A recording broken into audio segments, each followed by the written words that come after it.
எல்லாத்துக்குமே ஞாயிற்றுக்கிழமை அப்படின்னா ஓய்வு நாள். எனக்கு மட்டும் அடுத்த வாரத்துக்கு தேவையானவற்றை ஆயுதப்படுத்தப்படும் நாள். எனக்கும் இந்த ஞாயிற்றுக்கிழமை ஆயுதப்படுத்தப்படும் நாளுக்கும் ஒரு ராசியே இல்லை நண்பர்களே. அன்னைக்கு மட்டும்தான் எனக்கும் பிரச்சனையும் 360 டிகிரில சுத்தி சுத்தி அடிக்கும் நண்பர்களே.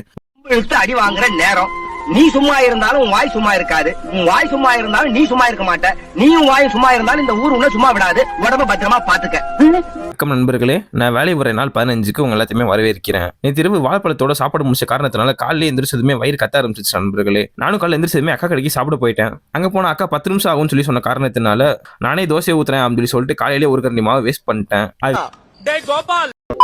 அப்புறமா அக்காவே வந்து நீ பண்ண உதவிக்கு ரொம்ப நன்றி, பண்ணி உட்காந்து சாப்பிடு அப்படின்னு சொல்லிட்டு அவங்களே ஒரு அருமையான தோசையை சுட்டு கொடுத்தாங்க நண்பர்களே. அந்த தோசை அங்க இருந்து சாப்பிட்டுட்டு நேற்று தான் தண்ணியில பால் கலந்த மாதிரி இருந்துச்சு, இன்னைக்காவது பால்ல தண்ணி கலந்த மாதிரி இருக்கா அப்படின்னு சொல்லிட்டு ஒரு தேநீர் வாங்கி குடிச்சேன் நண்பர்களே. எந்த மாற்றமும் இல்லை, நேற்று மாதிரி தான் இன்னைக்கும் இருந்துச்சு.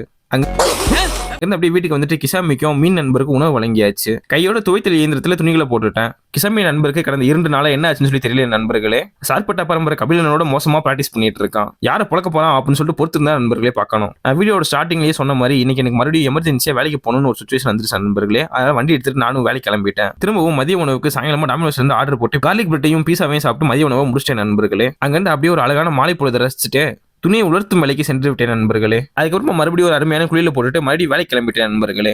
பெரிய மழை இல்லாம ஒரு சின்ன மழை பெஞ்சிருச்சு நண்பர்களே. அது அப்படியே ரோட்ல வேடிக்கை பார்த்துட்டு வீட்டுக்கு வந்ததுக்கு அப்புறமா இரவு உணவுக்கு குஸ்கா கபாப் 6 முட்டையை வச்சு முடிச்சிட்டேன் நண்பர்களே. அப்படியே கிசாமிக்கும் மீன் நண்பருக்கும் இரவு உணவு வழங்கிட்டு கடந்த ஒரு வாரமா நீங்க பார்த்திருப்பீங்க நண்பர்களே, நான் அதிகமாக வந்து வெளியே தான் வந்து சாப்பாடு சாப்பிட்டு இருக்கேன். ஸோ அதை இன்னில இருந்து நான் மாத்தலாம்னு சொல்லியிருக்கேன் நண்பர்களே. இந்த ஒரு வாரத்துக்கு வந்து கடையில் எந்த உணவுமே வாங்கி சாப்பிடக்கூடாது, வீட்டில் தான் எல்லாமே பண்ணி சாப்பிடணும் அப்படின்னு சொல்லி முடிவு எடுத்திருக்கேன். வச்சா வீட்டில் சமையல் இல்லைன்னா பட்னி கடைன்னு சொல்லிட்டு ஒரு வாரம் சேலஞ்ச் பண்ணலான்னு இருக்கேன் நண்பர்களே.